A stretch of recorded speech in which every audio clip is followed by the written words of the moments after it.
Hintail, questo è il nome della marca. Mi ha offerto gentilmente uno dei suoi prodotti. Sto parlando di schermi portatili, fondamentali soprattutto per chi viaggia spesso e ha solo con sé Raspberry, piccoli PC come appunto il Mac mini, anche se per i prodotti Apple. Mm, Intel non è una soluzione ideale, dopo spiegherò il motivo. Chiaramente non solo in questo contesto è sfruttabile, ne vedrete altri nel proseguo del video. Unica premessa che faccio è su di me.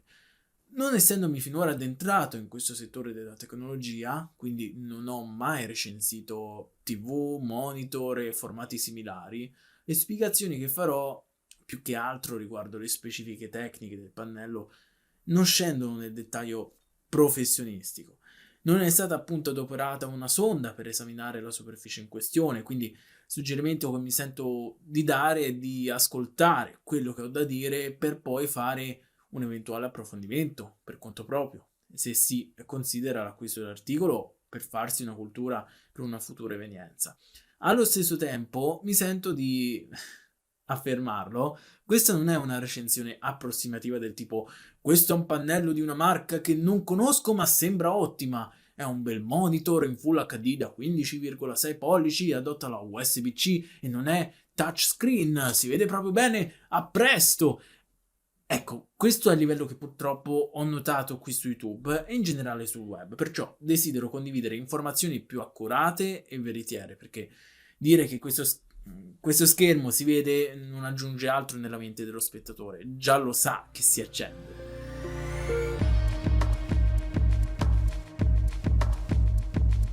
Hintail è un giovane marchio del Guangdong che fa parte di una società che non sto a pronunciare per non imbarazzarvi. Comunque, quest'ultima produce e sviluppa i monitor di questo marchio, operando da più di 3 anni con milioni di oggetti spediti, almeno da quanto recita una pagina del sito web ufficiale. Anche un'altra pagina fornisce le informazioni appena dette e in aggiunta specifica due caratteristiche dei pannelli. Vengono innanzitutto date le dimensioni che a buon diritto sono abbastanza standardizzate, visto che è un'azienda orientata al mercato di massa. Quindi come diagonali in pollici si hanno gli 8.9, 10.8, 12.5, 13.3, 14, 15.6 e 17.3. Invece per quanto riguarda risoluzione si ha principalmente il Full HD e il 4K con qualità di pixel predefinite, quindi 1920x1080 e 3840x2160. Il nome del modello è P15NF. Io lo avrei evidenziato nell'inserzione ufficiale, poiché appare solamente in questa parentesi e nel titolo di uno dei due video YouTube incorporati. È importante risaltarlo per poter essere chiari di fronte al potenziale cliente che probabilmente farà una selezione di quelli che visualizza nel ricco catalogo. Così può orientarsi meglio una volta che deve decidere quale acquistare. Dire sono indeciso tra quello Full HD 120 Hz, ma ce n'è un altro in Full HD ma che ne ha 240 però più piccolo, oppure quello 4K OLED che aveva quell'altra funzione.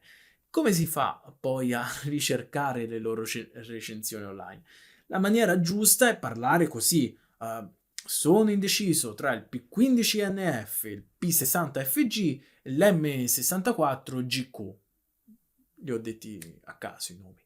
Bisogna essere trasparenti davanti all'utente interessato. È un biglietto da visita.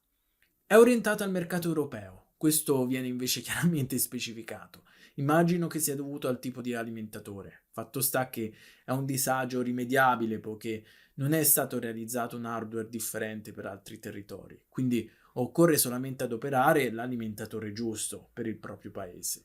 Tutto questo se si intende azionarlo con una corrente da muro o da ciabatta, visto che è autosufficiente con i più recenti dispositivi, dopo capirete nel dettaglio. Il costo è calcolato solamente in dollari, quindi occorre considerare un'eventuale tassa di conversione che adotta il metodo di pagamento selezionato. La spedizione è gratuita se il prodotto deve essere consegnato in Europa, in America o in Cina. Per tutti gli altri paesi del globo la condizione è diversa, poiché vengono richieste tasse di importazione stabilite durante la consegna del pacco, ovviamente a carico dell'acquirente. Attenzione però al vecchio continente perché lo si intende all'interno della cerca dell'Unione Europea, quindi palesemente il Regno Unito è escluso dalla spedizione senza costi. Intel e anche il modello che ho qui sono disponibili nel negozio Amazon statunitense e giapponese. La spedizione per l'Italia è comunque garantita, anche se altamente sconsigliata per via del prezzo. Con un'apertura a sollevamento, la scatola si presenta robusta. Il fronte non mostra concretamente come è fatto il monitor, ma ne ritrae solamente la forma. Quello che invece risalta all'occhio è l'esplosione di colori che artisticamente vanno al di fuori del pannello, portando essenzialmente tre significati supposti dal sottoscritto. Senso di immersione. Le cornici laterali e quella superiore sono sottili e quindi si ha la percezione di vedere l'immagine più vicina e coinvolgente. Senso di movimento. Sembra che ci sia un punto dove tutto è partito, con un approccio di espansione man mano che ci si avvicina all'estremità del pannello e oltre. Fa pensare quindi a una gradevole dinamicità dell'immagine, con scene fluide nella visione così da ottenere dettagli di movimento. Senso di luminosità. I toni proposti sono decisamente vivi e variegati, potendo capire che qui l'immagine è nitida e accesa, offrendo ricchezza di colori ed evidenziando ogni aspetto dell'immagine. Capovolgendo la parte psicologica, il retro illustra le principali caratteristiche, i vari ingressi supportati e il contenuto che si cela. Danno sostegno a queste informazioni anche alcune parti laterali. C'è da notare che il nero, preso come colore di sfondo e di copertura per ogni parte esterna della scatola, non è stato scelto solo per un fatto di estetica. Secondo me anche qui c'è un significato, ovvero che Intel vuole evidenziare indirettamente il contrasto infinito caratteristico degli OLED, che venderebbe in alcuni suoi modelli, notando questa informazione. Notando questa informazione. Ho detto tutto. Non è comunque il caso del P15NF, visto che è un QLED. Scusate se a volte sono puntiglioso, ma vorrei far notare i dettagli perché spesso è da lì che si valuta la qualità di un prodotto. Infatti, all'interno del coperchio è stato applicato un fine strato di spugna, col compito naturalmente di proteggere al meglio lo schermo, visto che è posizionato subito in cima. Manuale unicamente in inglese, ricordo il tipo di mercato a cui è indirizzato. Breve e schematico per apprendere velocemente. Qui sia il necessario per apportare tutti i tipi di collegamenti supportati, quindi si trova il cavo USB-A, USB-C, il C e il C, permettetemi l'abbreviazione, e l'HDMI mini HDMI. Successivamente vedrete i loro casi di utilizzo. Poi alimentatore da muro con ingresso USB-A da 15 watt e infine un comodo panno scamosciato sintetico. Tutti i monitor in catalogo hanno con sé una custodia in tema con la loro scocca. È costituita da cartone rigido ed è rivestita da una pellicola che simula il vero carbonio, con spigoli leggermente arrotondati. Non è comunque questo l'aspetto nel quale voglio soffermarmi, perché c'è qualcosa di più importante da comunicare. A mio parere, e a quello di molti, questa custodia è fragile, tanto che con leggeri spostamenti o urti può far cadere il monitor. Io avrei adottato una soluzione come quella dei Microsoft Surface o, nell'esempio più diretto che posso fornire, delle custodie Logitech per iPad, in cui una parte della scocca va essenzialmente a dividersi per creare un supporto di stazionamento decisamente più ancorato all'oggetto principale e alla superficie di appoggio. Le calamite applicate svolgono sufficientemente la loro funzione, con un angolo leggermente regolabile, prestando attenzione a non esagerare, altrimenti si presenta la solita problematica. Il monitor potrebbe accidentalmente cadere. Forse la struttura proposta è stata scelta per ottimizzare lo spessore e la pesantezza che prenderebbe tutto l'oggetto, vedendo che Intel punta molto su questi aspetti. Personalmente preferirei avere più sicurezza a discapito di quelle altre due comodità che, in fin dei conti, sono di relativo interesse. Numericamente di ingressi se ne hanno 5, fra cui 3 sono solamente di tipo USB-C. Per fattori di ottimizzazione di spazio, 3 sono situati sulla destra e i restanti sulla sinistra, che fra l'altro comprendono 2 comandi fisici. Parto nel descrivere il primo lato menzionato. Il compito che ha questa C è di alimentarlo, possibilmente attraverso il suo caricatore visto prima in confezione, oppure con qualsiasi batteria che riesca ad erogare una potenza di 15 watt, come appunto fa il suo alimentatore. Un power bank con 20.000 mAh darebbe circa 10 ore di utilizzo del monitor e questo può essere fatto con uno smartphone, tablet o dispositivi similari.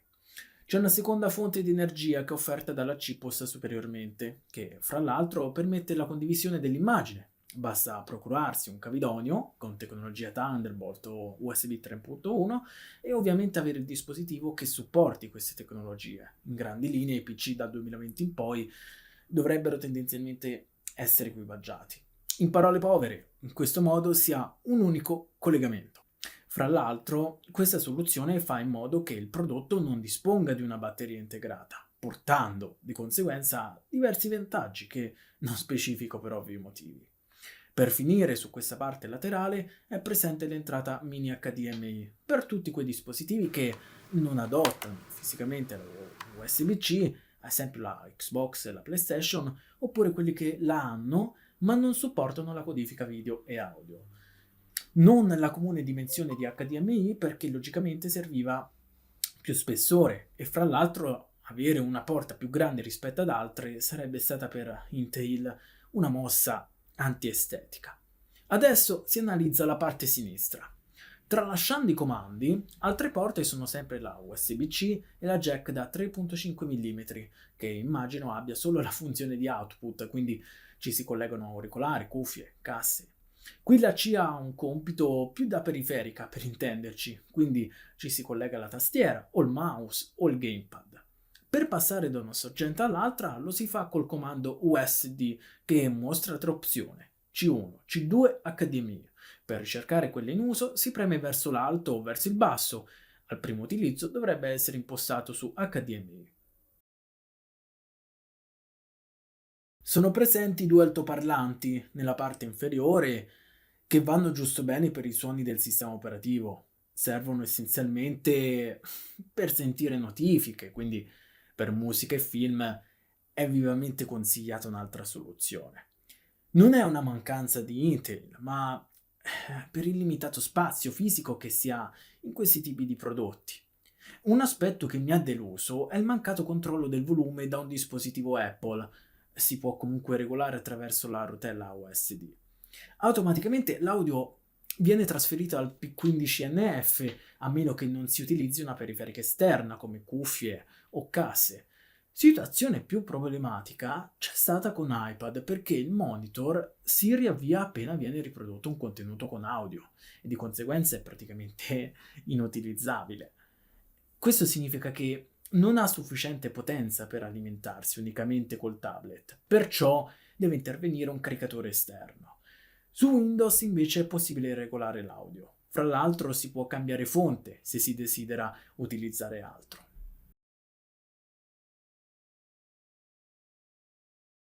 Le modalità di utilizzo vanno chiaramente in base a quale dispositivo lo si vuole collegare. Se si ha un computer fisso, un mini PC o una scheda di sviluppo, la sua unica funzione è quella di trasmettere l'immagine e fin qui ci siamo. Se però si ha già uno schermo, che sia integrato o esterno poco importa, al prodotto gli si presentano tre scenari di utilizzo. O ingrandire l'immagine, perché il pannello che si possiede già è piccolo, pensa alla Switch, o copiare l'immagine, perché voglio che un monitor sia rivolto a me e uno che sia rivolto a un'altra persona. O espandere l'area operativa, nel senso che in un monitor voglio avere solamente una determinata finestra attiva e nell'altro monitor voglio che sia visualizzato qualcos'altro che desidero monitorare. Con uno soltanto, per forza di cose, sono obbligata a ridimensionare le finestre aperte, oppure sovrapporle, ottenendo una cozzaia di elementi.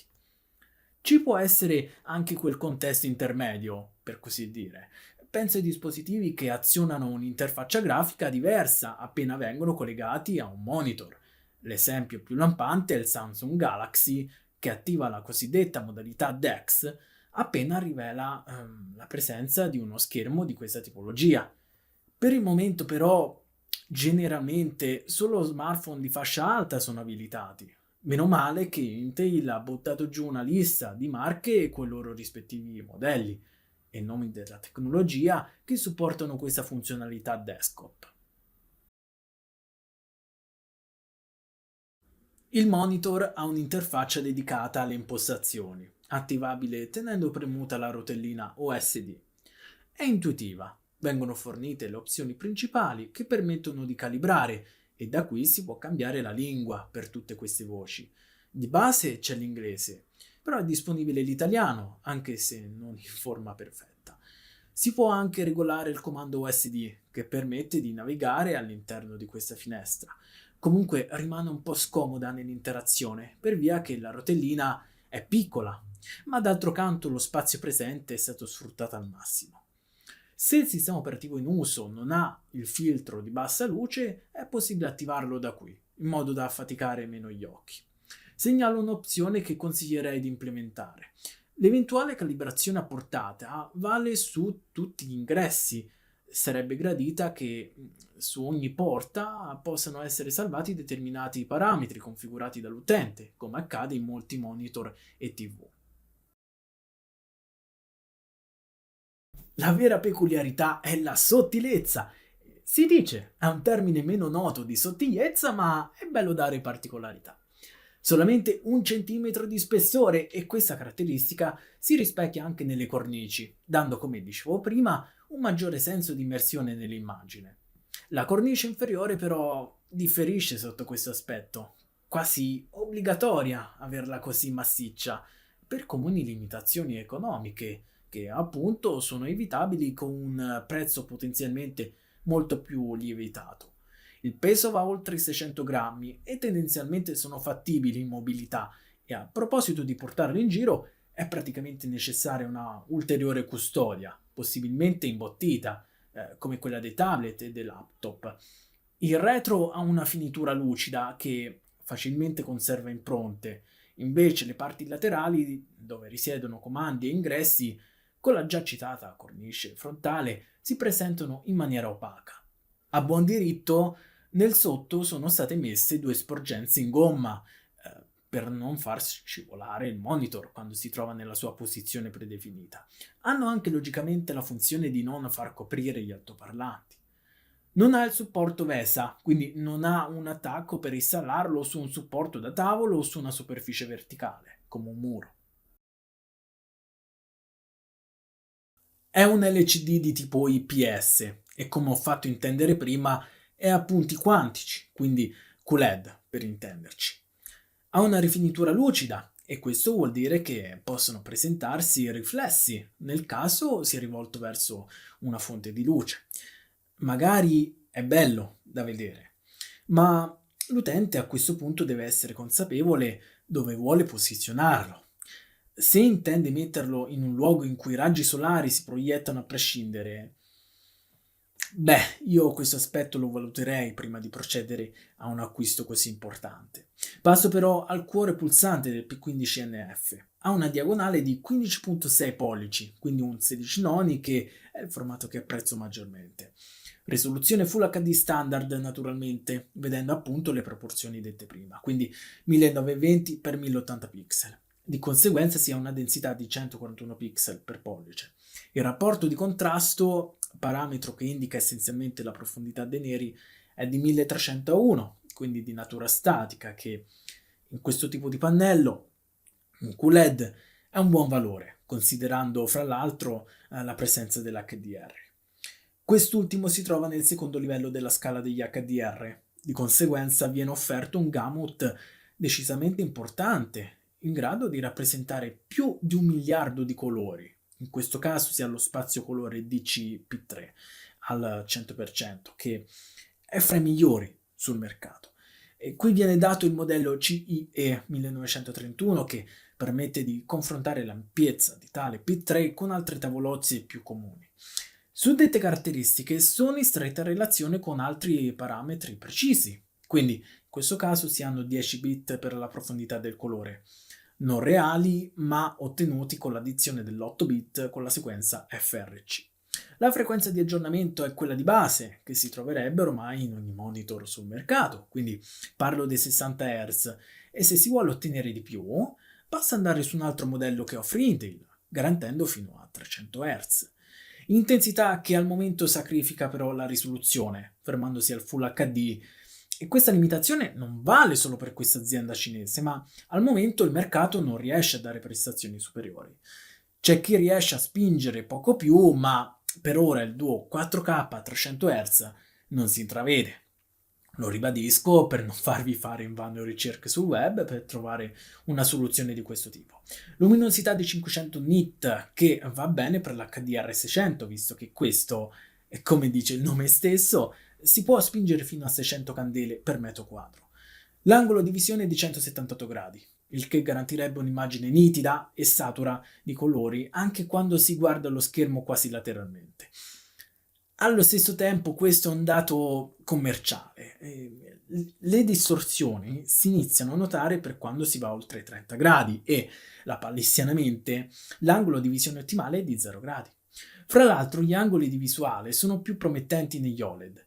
È lì che si notano meno cambiamenti dei colori e della luce. Presente la tecnologia FreeSync, magari non interessa a tutti perché opera su un determinato hardware, ma è un qualcosa in più che eventualmente può essere utilizzato in futuro se opterete per un sistema AMD. Per ultimo ho voluto mettere un aspetto che può essere controverso rispetto alla natura di questo monitor, ovvero quello di essere portatile. Il pannello non è capacitivo. In questo caso può essere un'importante mancanza perché si è obbligati in mobilità ad avere un dispositivo di puntamento e una tastiera. Intel mette comunque a disposizione modelli che adottano la tecnologia touchscreen, fra cui il più vicino per caratteristiche è l'FHD, dovrebbe essere il suo nome, tanto chiaro non è. Un accorgimento sull'Xbox se eventualmente desiderate utilizzarlo con questo dispositivo. La visione HDR non è disponibile per via che la console la sfrutta solo con una risoluzione 4K. macOS è stato progettato per essere leggibile e utilizzabile principalmente con due densità di pixel, circa 110 ppi e circa 220 ppi, che rispettivamente si trovano sui pannelli non Retina e Retina. Se il monitor esterno che si intende utilizzare ha un numero più elevato in confronto a una delle due densità, il testo e l'interfaccia utente di macOS saranno più piccoli. Invece, se il monitor esterno ha un numero inferiore, sempre in confronto a una delle due densità, gli elementi grafici detti prima risulteranno più grandi. Di conseguenza viene l'idea di ridimensionare l'immagine e il sistema operativo offre delle scale. Il problema è che tali cambiamenti della risoluzione vanno a influire sulle prestazioni dell'hardware della macchina Apple. Non sto qui a dare il motivo di questa problematica e altre informazioni che sarebbero da esplicitare, per questo rimando a un video di Fabio Porta che spiega in modo chiaro questo fenomeno della grafica di macOS. Qui ho introdotto l'argomento e di conseguenza non mi rimane che darvi immediatamente una soluzione, ovvero quella di avvicinarsi il più possibile a quei 110 ppi o 220 ppi in base alla risoluzione che si vuole adottare.